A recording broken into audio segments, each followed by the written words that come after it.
Hello, you! Welcome to our class number 25. Sejam bem-vindos à nossa aula número 25, onde o tópico é contáveis e incontáveis, em inglês, ou seja, countable and uncountable words. Palavras contáveis e palavras incontáveis. Ou melhor dizendo ainda, substantivos contáveis e incontáveis, né? No caso, countable nouns and uncountable nouns. Alright? Então aqui a gente vai falar daquilo que a gente contabiliza em inglês e aquilo que a gente não contabiliza. Bom, eu sei que pode parecer estranho no começo, no caso, bom, o que a gente contabiliza ou não? Não é um negócio meio que universal? Claro, na prática sim, né? Questão que coisas que você conta em um idioma, você conta em qualquer outro, né? Mas não nem sempre a questão de contar envolve necessariamente números. E é essa que é a diferença, esse que é o ponto que infelizmente muitos alunos acabam ignorando e subestimando mais essa diferença, por menor que seja, nem é uma diferença tão grande, mas essa diferença da forma de se expressar, ou melhor dizendo, uma diferença de estrutura entre a nossa língua, o português, e a língua inglesa. Então a ideia é já que você saia dessa aula entendendo o conceito, em primeiro lugar, é o mais importante, e em segundo, já entendendo a importância de não subestimar essa pequena diferença. Então vamos lá, sem mais delongas.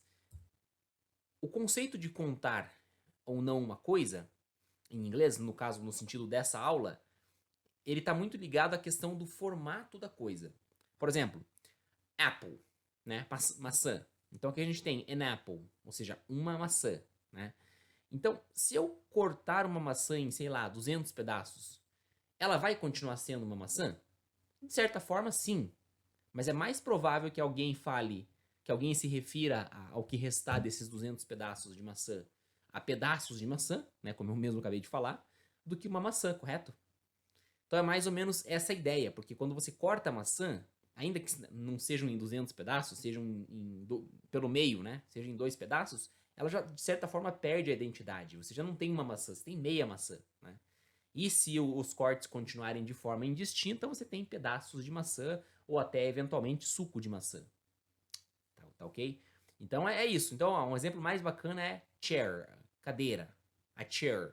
Né? Se você quebrar essa cadeira em pedaços, né, sobrarem só esses pedacinhos aqui, de maneira nenhuma alguém vai falar que isso é uma cadeira. Né? Isso vai continuar sendo madeira, mas não uma cadeira. Né? Acho que deu para entender a referência, né? E é claro, a car, the car. Né? Então o carro também é o mesmo princípio, né? A roda do carro é a roda do carro, né? É um material, o material que ele é composto é o que ele é composto. Os vidros são os vidros, mas o carro como um todo é o conjunto. Então, esse tipo de coisa em inglês, a gente não tem como, né, não contar. Então, isso são as coisas contáveis e correspondem à esmagadora maioria das coisas em inglês. O problema é que nem tudo, aliás, tudo que é contável em inglês, via de regra, não quero me comprometer aqui, mas vamos lá, via de regra vai ser contável em português também. Mas nem tudo aquilo que é contável, ou seja, que nós contamos em português, que nós usamos, enfim, eu vou falar um pouco mais sobre a diferença aqui na frente. Mas basicamente aquilo que a gente contabiliza em inglês, nem tudo é contabilizado aliás, em português, nem tudo que é contabilizado também em inglês. E agora que a gente entra na parte dos uncountables, tá? Então, ao contrário, né, pegando primeiro slide ali, a comparação, tudo aquilo que não tem uma forma específica, ou seja, que não tem como você quebrar, cortar pela metade, enfim, né? E ele vai tender a ser uncountable, tá? E aqui as palavras que a gente está vendo, water, água, beer, cerveja, wine, vinho, oil, óleo, bread, pão, meat, carne. Né? São coisas que, aliás, a maioria delas aqui, né, são 4 palavras, são líquidos, tá? Então, já fica uma dica principal aí. Líquidos, eu não vou nem dizer que tendem a ser incontáveis, não, eles são incontáveis em inglês. Então você não vai contar. Eu já falo um pouco mais sobre o que significa na prática não contar as coisas, né? E é claro, bread, quer dizer pão, e meat, que são duas coisas que você pode cortar o quanto você quiser, que vai continuar sendo, né, elas vão continuar sendo elas, né? Ou seja, eu posso cortar um pão em 10 pedaços, que vai continuar sendo pão. Mesma coisa para carne. Beleza? Cara, que são só alguns exemplos, tá? É longe de serem só essas as palavras que são incontáveis, que são uncountables em inglês. Mas aqui a ideia é dar um panorama mais ou menos da composição aí das palavras incontáveis, né? Então vamos lá. Como é que a gente identifica uma palavra countable, né, uma palavra contável em inglês? Como é que a gente bate o olho na frase e fala, poxa, isso aqui é contável? Vamos lá. Claro, primeiro lugar aqui, eu começo pelo final dessa parte aqui, né? Se a gente tem um número, né, antes do substantivo em questão, é óbvio que é contável. Números, né, contável. Beleza. Mas não apenas os números, mas a gente tem, por exemplo, também nós temos o artigo indefinido, que a gente aprendeu no comecinho do curso aqui, terceira ou quarta aula no máximo, que no caso é a. Isso a gente fala de uma palavra que começa com vogal N, mas elas são a mesma palavra, né, que a gente já viu.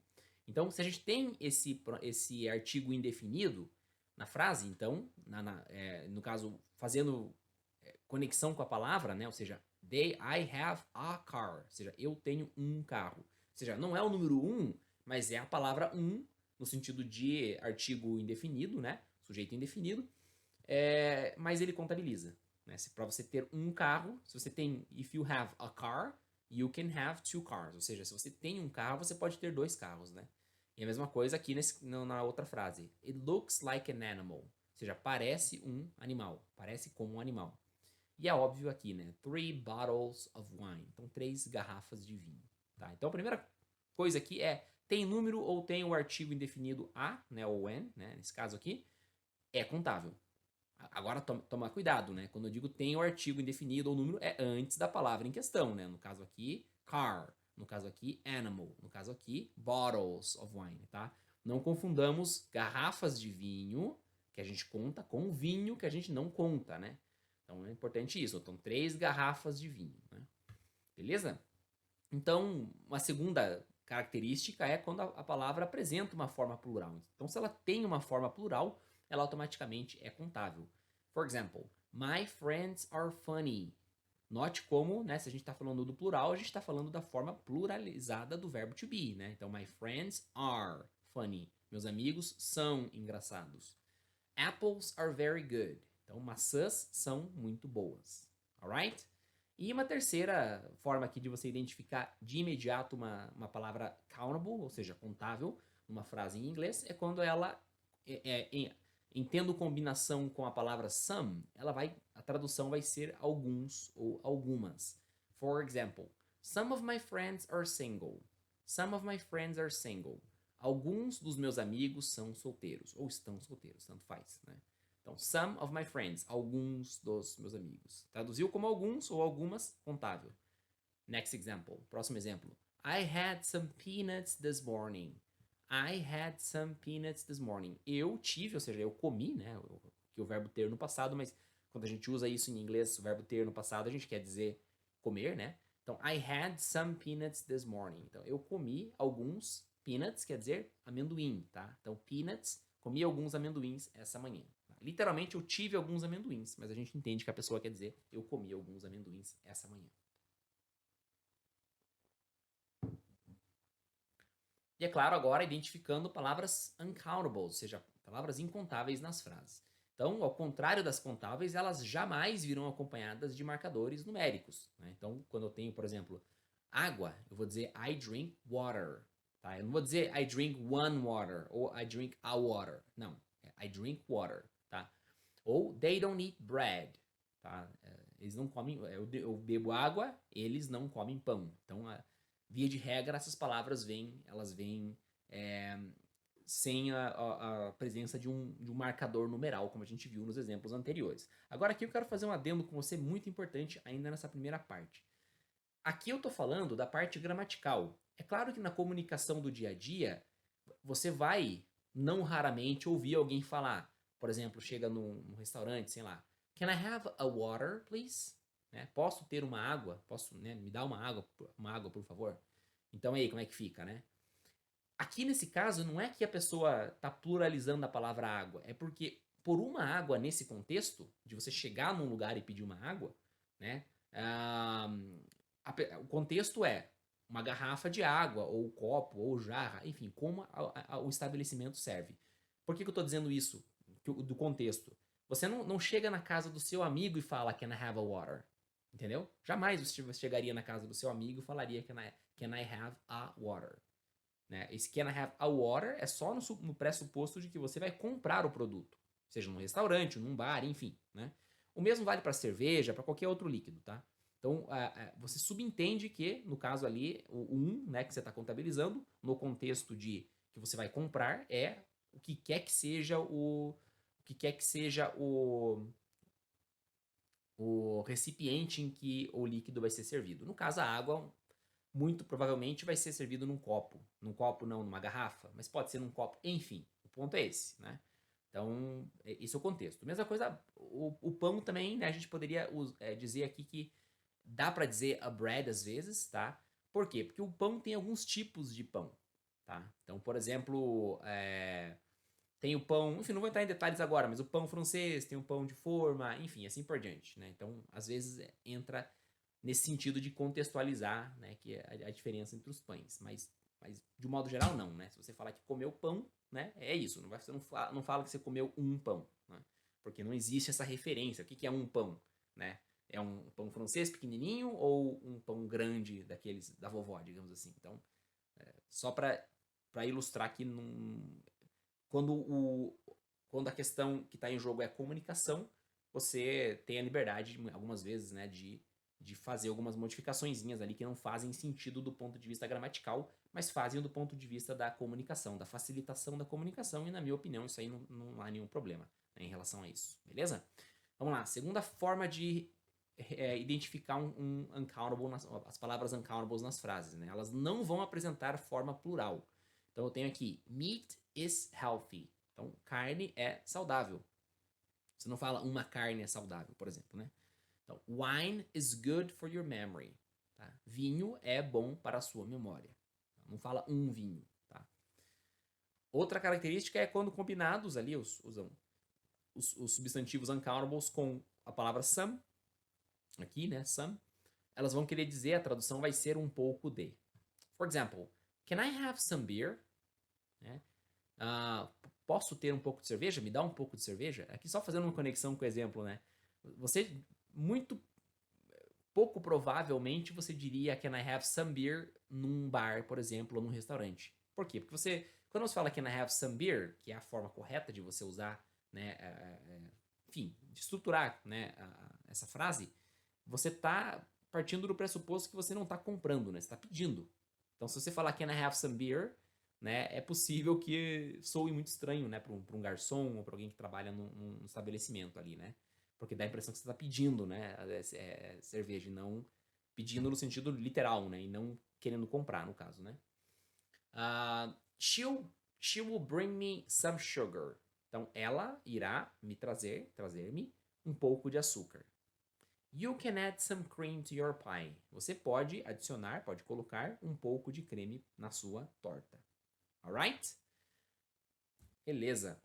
Agora o ponto mais crucial aqui dessa aula, estamos longe de cobrir todo esse tema de contáveis e incontáveis, é só uma introdução também, como sempre a gente faz, né? Mas são aquelas coisas que a gente não acredita quando a gente descobre, a gente como brasileiros, né, falantes de português, de um modo geral, acredito que isso se estenda a vários idiomas aí, né, espanhol, francês, enfim, né? Quando a gente descobre que algumas coisas não têm uma forma pluralizada em inglês, ou seja, que são incontáveis, né? Claro, via de regra, a gente está falando de coisas abstratas, tá? Então, existem coisas abstratas que geralmente, no caso, são abstratas porque elas representam conceitos e elas, obviamente, não têm...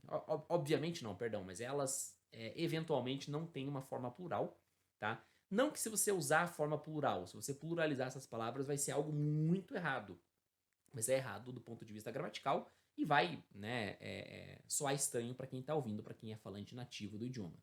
A primeira palavra é a palavra informação, ou seja, information. Então, é muito comum a gente em português falar, né, preciso de mais informações, né? Em inglês, isso ficaria algo como I need some extra information, ou I need some more information, ou I need more information. Não precisa pluralizar, porque em inglês você já tem, né, a forma, quando você tem information, você já está falando tanto no singular como no plural. Ou melhor dizendo, na verdade, quando a gente está falando de contábeis, de incontáveis, eles não têm singular e nem plural, se a gente parar para pensar, né? Eles são o que são. Então, information é information. né? Aí a gente pode traduzir como uma informação ou mais informações, tá? Mais pra frente eu vou falar mais, eu vou falar as formas da gente cortar essas palavras em pedaços, mas não é o escopo dessa aula. Então, a segunda palavra é advice, que é conselho, né?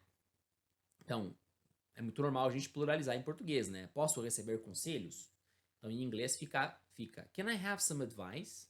Que é literalmente, posso ter um pouco de conselho, né? Mas a gente pode perfeitamente traduzir como posso receber alguns conselhos, me dá alguns conselhos, enfim, né?